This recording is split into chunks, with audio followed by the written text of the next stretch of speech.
Kenya's biggest conversation continues. This is the second hour. We thank you very much for joining us. And if you're stuck on Mombasa Road or anywhere else, let us know, SpiceFM KE, so we can alert everybody. And also help us to alert CS James Masharia at James Masharia _ and the Kenya National Highways Authority at Kenha Kenya. Let them know that this is happening. City, today's proverb. In a family, it's a bit of a story here. In a family, if somebody who is troublesome, let me start again. In a family, if you have somebody who is troublesome, it is the family members who are more worried than the troublesome member. Okay. This falls in the category of proverbs or stories. This falls into the category of proverbs and the variety that we find. Pakawa. Yes. Sahani ya mchele. Yes. And then you start nouns. Kobe alipokuwa. Yes. Then one Kobe, okay, pakawa, sahani, mchele. The So thing when you hear sahani and then you hear kobe, you think it's kikombe. there's one particular proverb that I came across, and that one was something like around 5-6 sentences. If an antelope wakes up in the morning, it was a story. There are those that are brief and to the point. A stitch in time saves 9. Done. Some Hari has no blessings. Yes. Some give you a bit of a background, a bit of a story, something for you to hold on to. They paint a little picture in words so that you get a gist of what's going on, and then they sort of like drop you gently into what now qualifies as being the proverbial part of that story. Let me guess, this is a Kenyan proverb.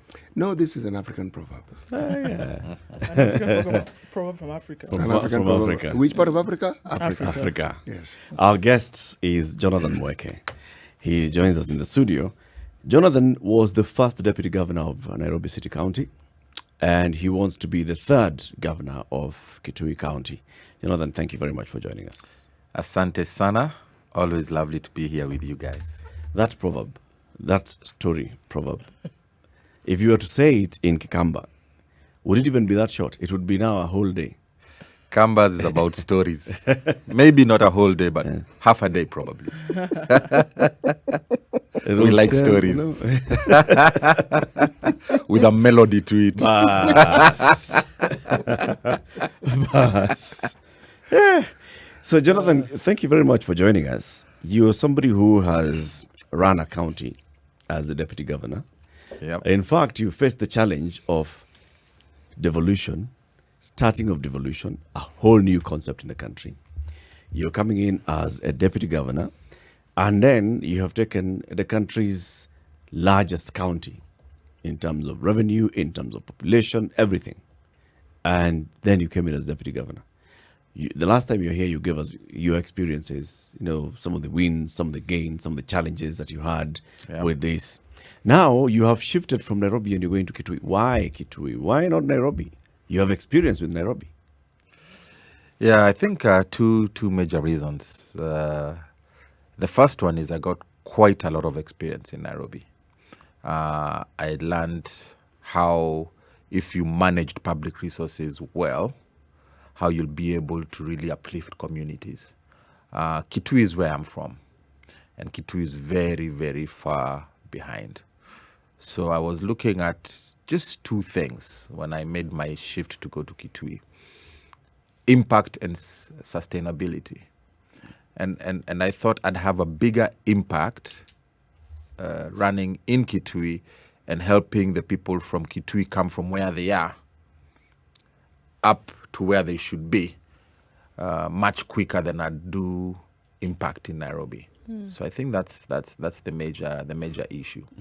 The second issue was more visionary. Governor Sonko became the governor of Nairobi. He couldn't manage the work, so his functions were taken away from him by the president, and they created a whole new animal called NMS, Nairobi Metropolitan Services, which is headed by somebody who's not elected by the people. And about a year and a half ago, when there was this story of BBI, there was actually quite some conversation about removing Nairobi as a county. Then that conversation came down a little bit, and it's about stripping key functions of Nairobi as a county and giving it to the national government. So just knowing how politics worked, I didn't think it made sense to begin to look for a public office that might not exist by the time we're going to the elections. One. Number two, I told you I'm all about impact. It didn't make sense, even if the county of Nairobi stayed and there was still an MS, that you go in, you run for elections, you tell the people what it is you're going to do for them when you're elected, and as soon as you get elected, your first job in office, once sworn in, is to write a check of 80% of your budget to somebody who's not elected. And give away 80% of the things you said you do for your people to somebody who's not elected. It just didn't make any sense to me. So since I'm from Kitui, I decided, why don't I go and serve Kenyans in a place where I think I'd have maximum impact? That's why I shifted from Nairobi to Kitui. Okay. Excellency, let me tell you what I'm hearing. Okay? Please, at any time I veer off the well-trodden path, please stop me. But this is what I'm hearing. Yep. I'm hearing that when His Excellency Malombe was in power and the governor of Kitui, thereafter, the Her Excellency Charity Ngilu, that what these people have done amounts to near nothing. And that you hope to start off from the nothing that they have achieved so far and move the great county of Kitui to the place where it ought to be.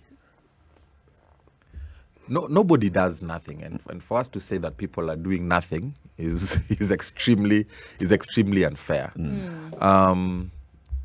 But what is it that you're doing, and what impact does it have to the people?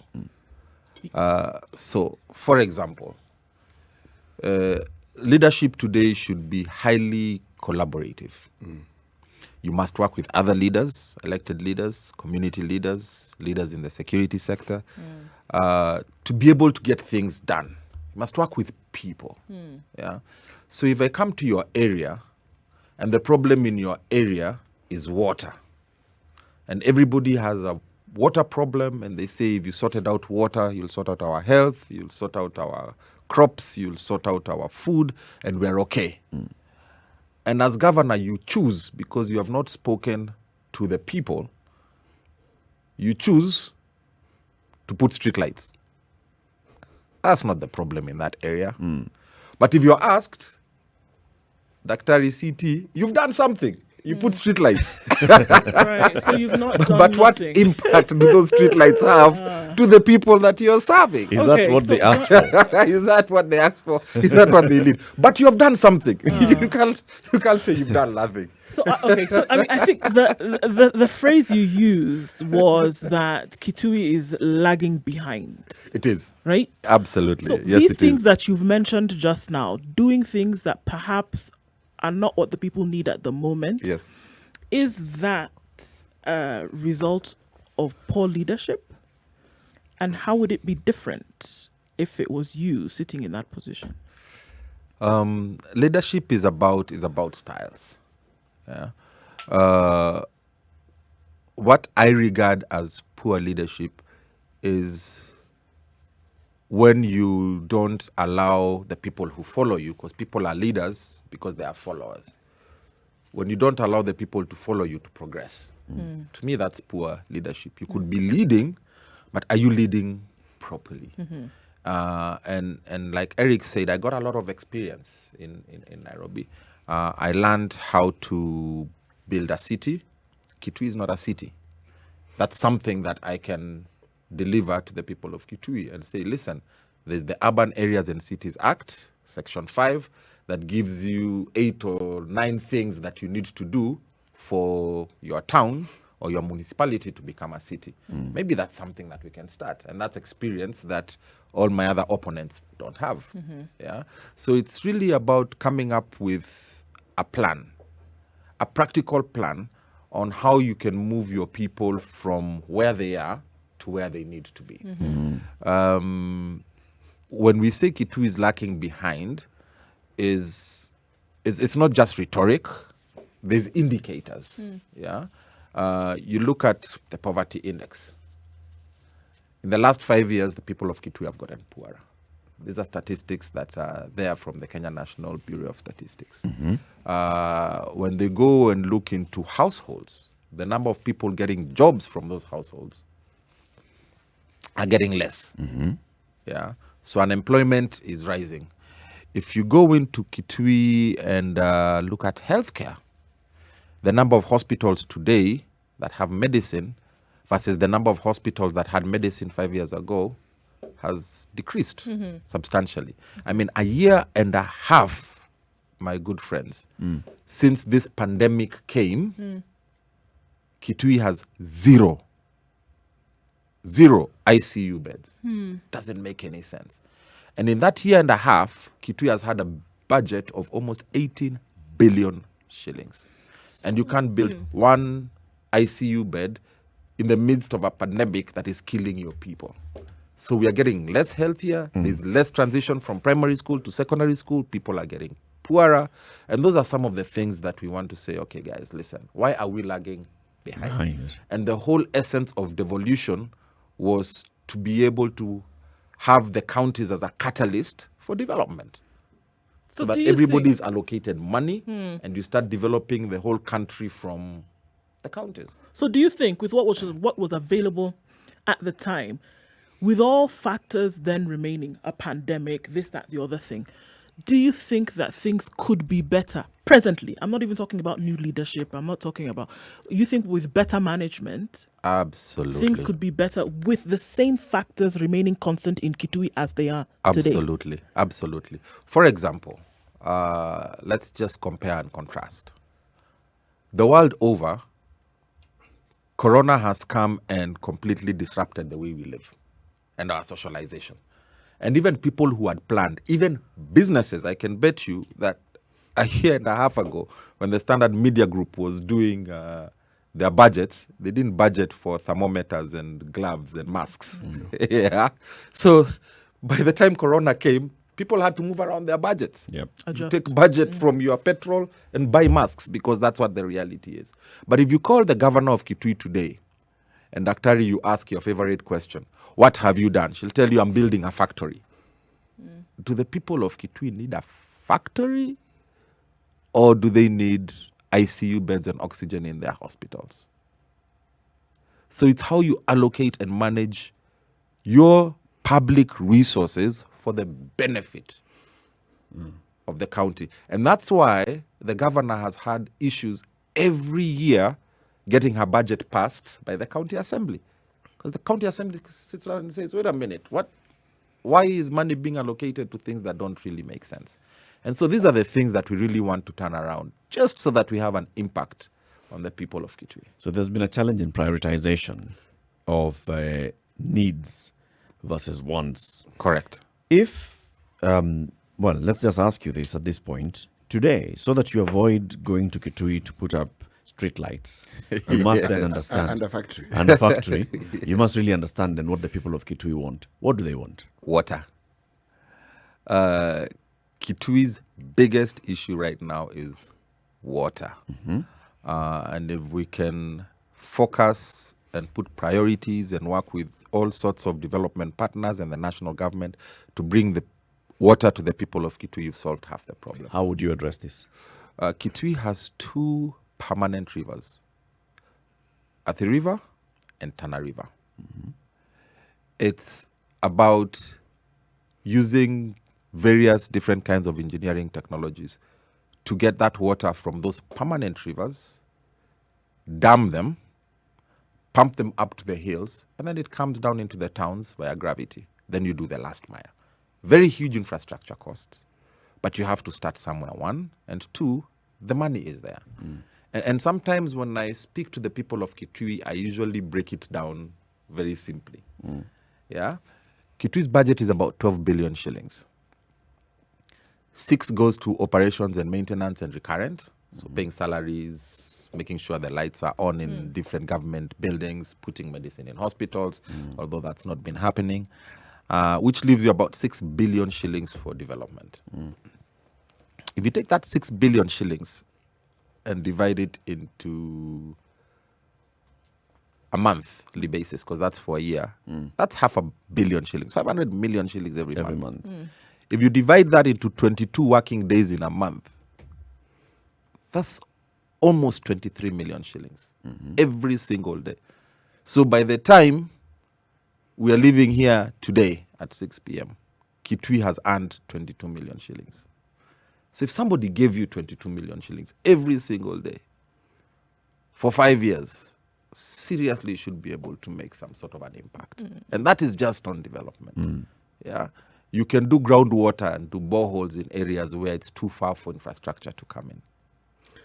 You know, Excellency, there's something that, as you're speaking about damming the water, that is something that has been done before with great effect and with enormous development projects.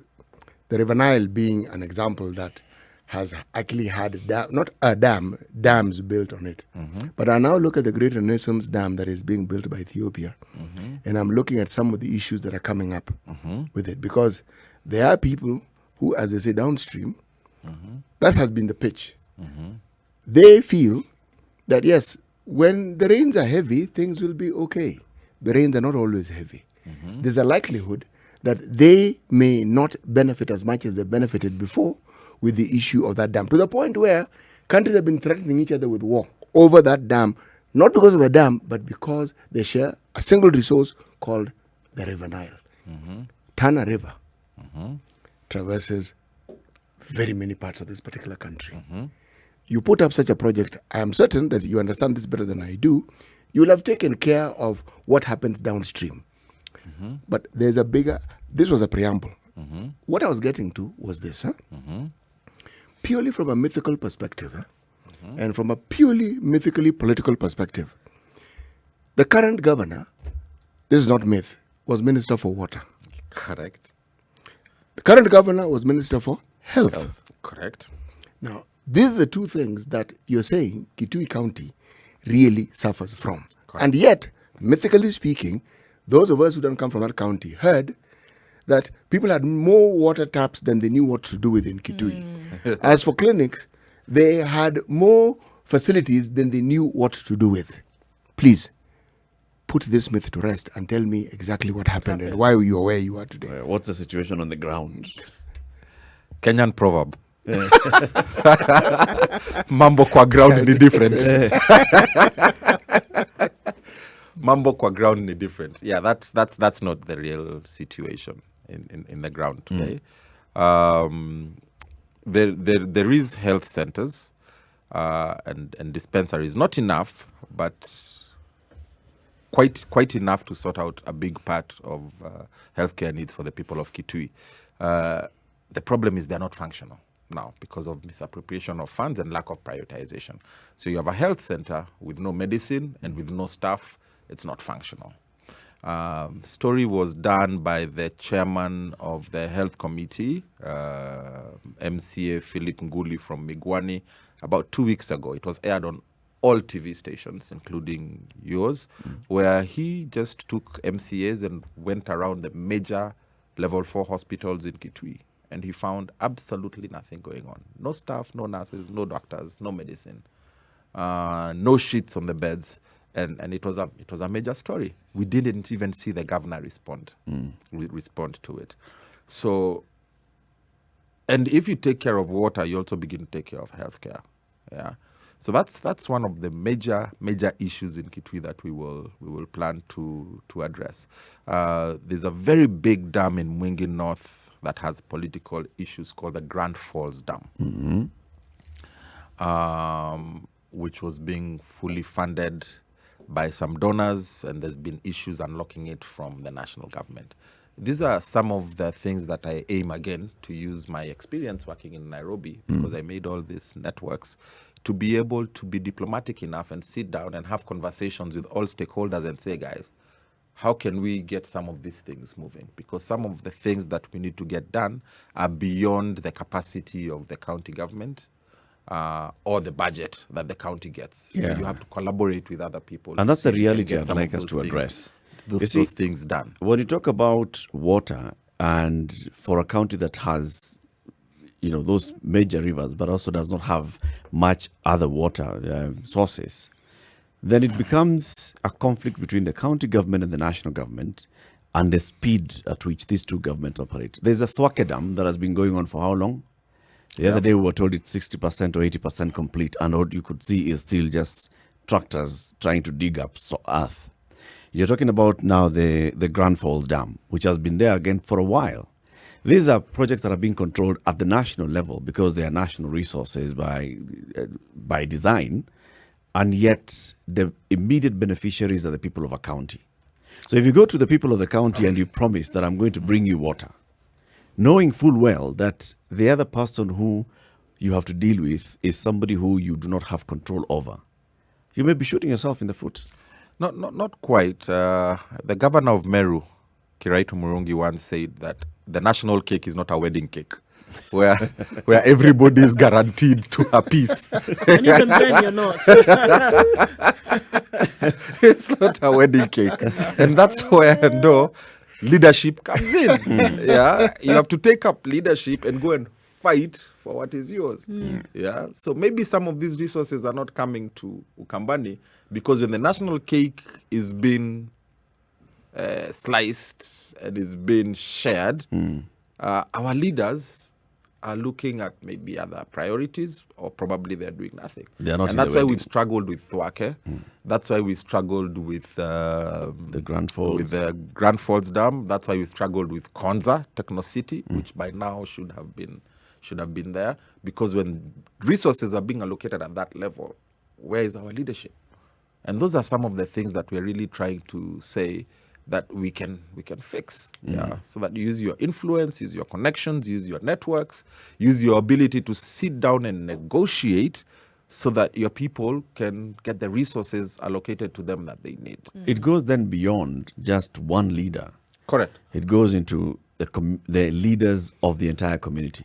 Correct. The chairperson of the Water Resources Authority is somebody from Kitui County. And what's his name? I'll remember his name shortly and I'll tell you. A former MP. Somebody from Kitui County. The governor of Kitui is somebody who has connections with the national government, with those ministries of water, with the ministries of health. You have one of the brothers, now I don't know whether he's a cousin, Kalonzo Musyoka, has direct access and influence with the government. The senators who come from Kitui and Machakos and Makueni, their voices, the MPs in the National Assembly, their voices at that point of budget making, at a point of division of revenue, what do they say? And if those fail you, Governor, what would you be doing? What will you be telling the people? You see, as a leader, that's one of your jobs. To make sure that you're able to mobilize people for a common cause. And it's not a job, you're right, that one person can do. But how do you relate with others? One, how do you take leadership? Remember, leadership is about leading your people somewhere. Yeah. And when things are bad, you lead from the front. When things are good, you lead from the back. And you let other people take the credit, right? So out of all those people you are talking about, who has taken leadership? To say, guys, can we sit down as a community? Yeah. Can we decide what our priorities are? And can we ensure that our priorities get met? For example, I'm sure you guys have seen in the news that I joined the deputy president and UDA. But why did I do that? Is because of what he's doing around the country, meeting with different regions and saying, guys, can we sit down and agree before the elections and before you support me to become the president of this good nation, what it is that is important to you guys as a community, so that we can set up an economic blueprint for development to ensure that your regions get what it needs, the national cake. I've been in politics for 16 years. I've never seen that happen. I've never seen it happen. And that's what attracted me. So exactly what you're saying is what we are now currently doing He's met with Central. Last week he met with Western. And Eastern, we have our technical committee that I'm part of, and we're looking at all these priorities. And we're also going to have our chance as a Southern Eastern economic bloc. And we're going to sit down and tell the Deputy President, listen, we will support you for presidency. And when you get presidency, these are the things that are important for us that we can't do ourselves as a county. And we need them in your blueprint so that we have an MOU saying that this is what we're going to do for the economic and social development of our area. Yeah. And that's one of the major decisions that I made to join the Deputy President in his Hustler Nation. You know, Mheshimiwa, personally, I have great faith in your vision, your sincerity, and your clear quest to actually serve people. I do not doubt for a single second that it is true. Not for a single second.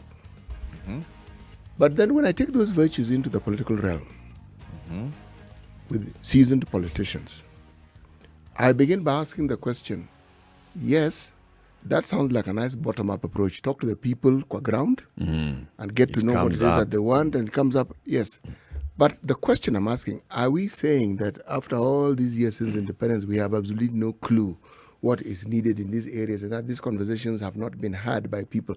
Maybe it hasn't been kicked off by somebody who's aspiring for a presidential post.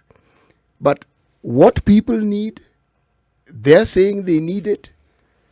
They have MCAs whom they talk to. They have MPs whom they talk to. I mean, every season of politics, when people aspire for these positions, these are the conversations. So what am I saying? I am saying it is good that the UDA team has packaged it nicely and presented it as an invention, a reinvention of the wheel. It is good. It's a good political move. But if I am to go by what lived experience of most politicians, lived experience of politics in this country, the one thing that people don't honor at all in this country are MOUs. They are never honored. Not that they are not honored. They are never honored. That's number one. Number two, promises before an election are just that. Promises before an election. Now, it is not our duty to tell you who to support or where to go to. I think a little more ingenuity is required in order for all these wonderful things to have a ring of truth to it. What they do, they have a ring of general reality that we have in this country. But ring of truth as in it will be done. Not it. That is required. Oh, we know that. But that it will be done. So the question will be, what is it that you will do to ensure that should he win, he will deliver? What leverage will you have? Right now you have leverage pre-election. What leverage will you have post-election? Answer that after the break. And the man I was trying to remember, his name is Joe Mutambo. He's from Kitui County. He's the chairman of the Water Resources Management Authority. Issues of water.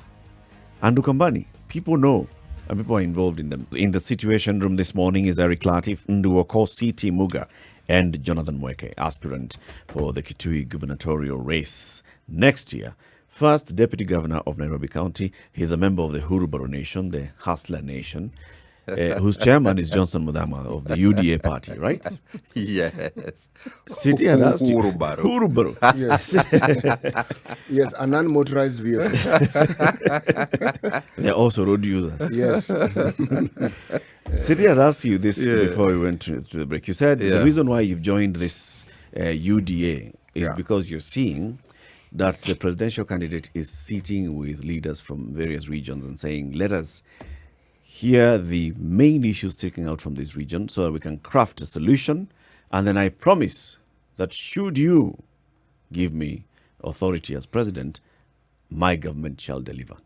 Now, City was asking, so how will you make sure that he actually delivers if he wins the presidency? Because we've seen MOUs. You see, for me, it's the whole thing of there's a first time for everything. Yeah. And like I said, what excites me most about the Hustler Nation is that we've shifted the conversation from politics of how many human beings are in your tribe to politics of what are we going to do. It's now issue-based politics. And that's why he's meeting regions and saying, what are your issues, so that we can begin to take care of issues from the bottom coming up. Yeah. And Nelson Mandela said, it always seems impossible until it's done. So it's something that I strongly believe in, just because of the goodwill I have seen in the deputy president. I've been interacting with him regularly now for almost a month. And everything that we have agreed to do together, he has done. So I have no reason to doubt him. The second thing is track record. You see, sometimes when you want to look into the future, you have to look into the past. And if you look at the execution skills that the deputy president has, they're exemplary. For example, when he was the Minister of Agriculture, is when we had the biggest bumper harvest that this country has ever seen to date because of his fertilizer program. Even in Kitui, when he was the Minister of Agriculture, we didn't have drought. First time ever. And in 2010, his ministry was named by the Efficiency Monitoring Unit that was under the Prime Minister's office as the best performing ministry in government out of the 40 ministries. Then he moved to higher education. That's where you saw all the reforms with the universities when that came in. So there's a track record. And what Dr. CT is talking about is execution. There's always these plans, but if you don't execute them, there's a problem. And I think that's the gap that we have in our country.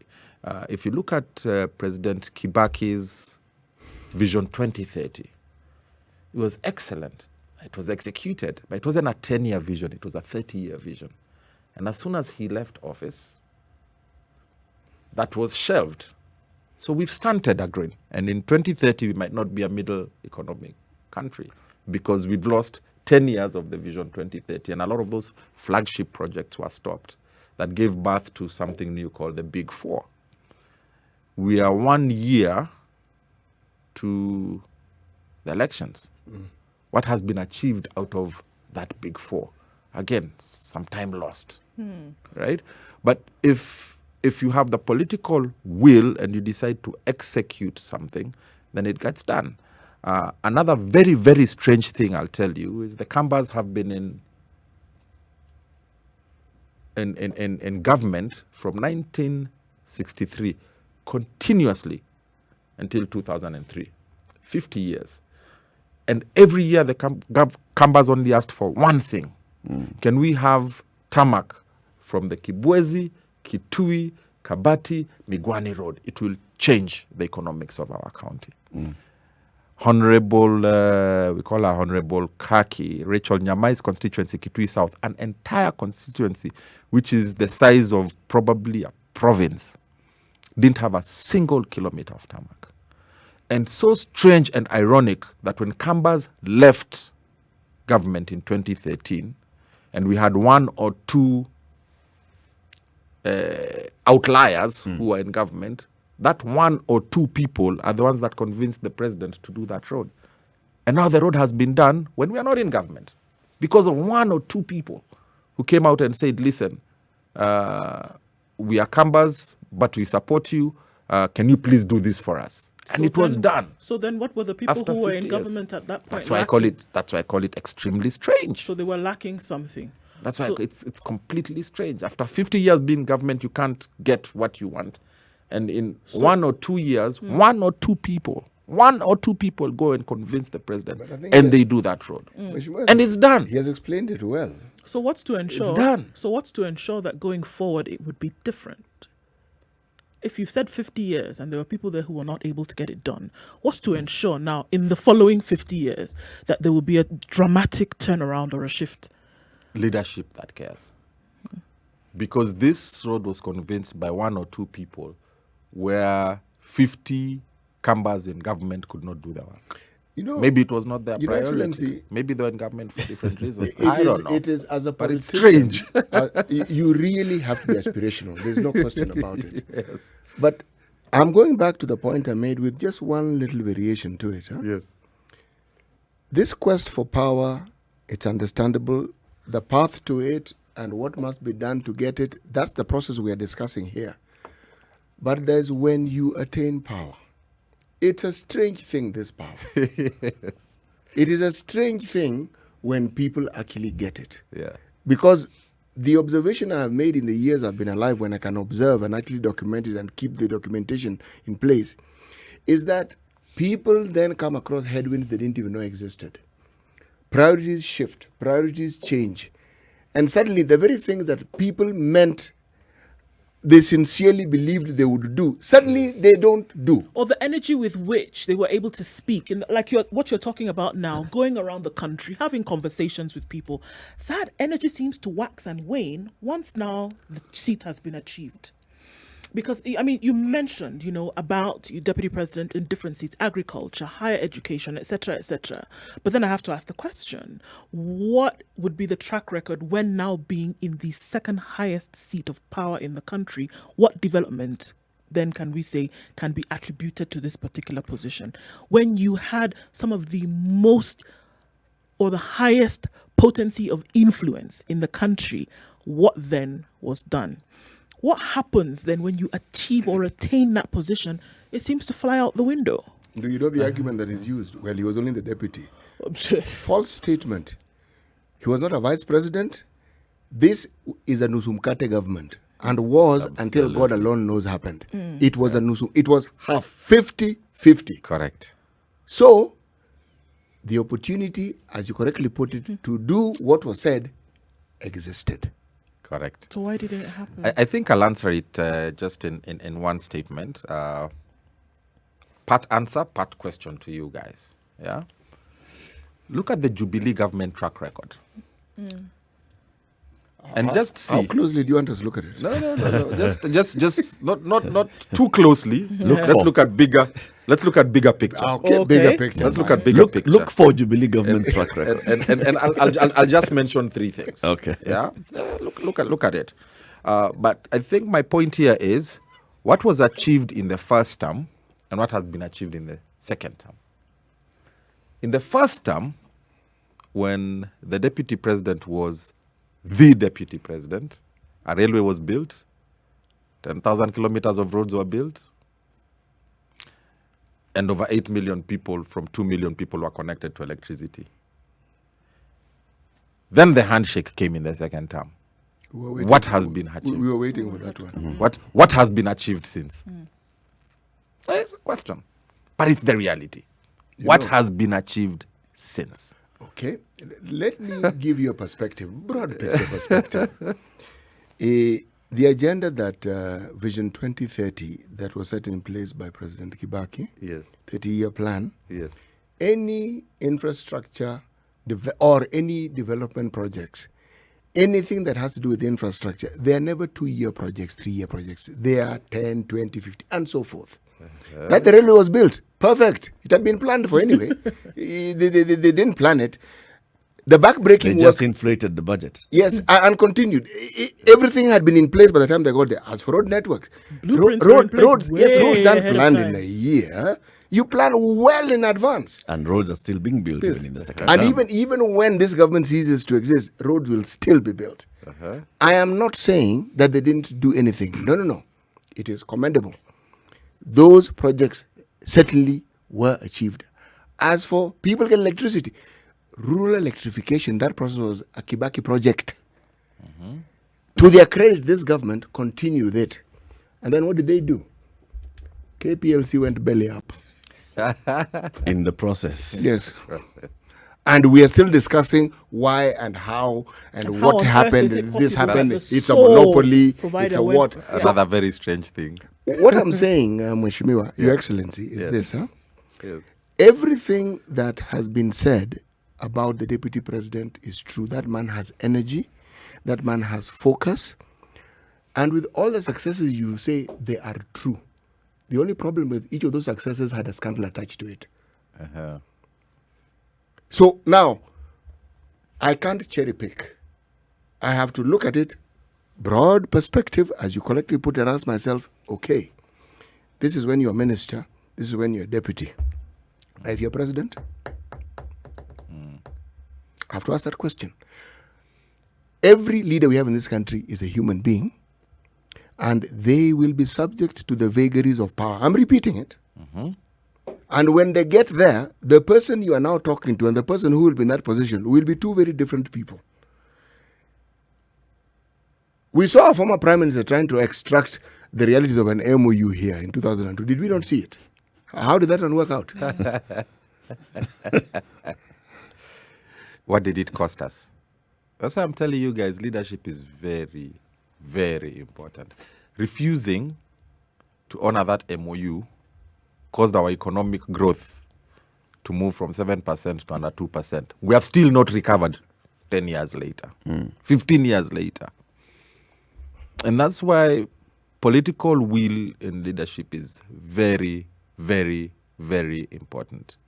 I mean, when the deputy president was working, he used to chair an organization called IBEC, Intergovernmental Budget and Economic Council, which was him as the chair and the 47 governors. I can confirm here, because I attended some of those meetings when Governor Kidero was not around, that the counties got their money on time 95% of the time in the 5 years I was in office. After the handshake, that committee has never met. And now counties go 4 to 5 months without money. I read in the newspaper the other day, there's 3.5 billion shillings that have not made it to the counties. That committee has met. Close to it has met because it's the one that determines the revenue share at a budget. It isn't. The last It isn't. The last meeting that was held agreed on how much money was going to the counties in this budget. That's not the committee that checks. It was chaired by the deputy president, IBEC. Yes. So IBEC, He has chaired IBEC this year. And he chaired IBEC last year.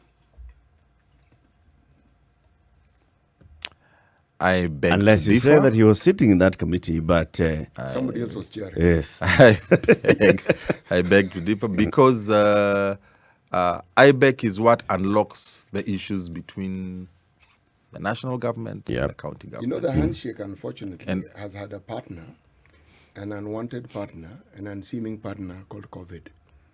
Okay? Everything that we're talking about, if you're talking now, how long have we had COVID? 2 years now?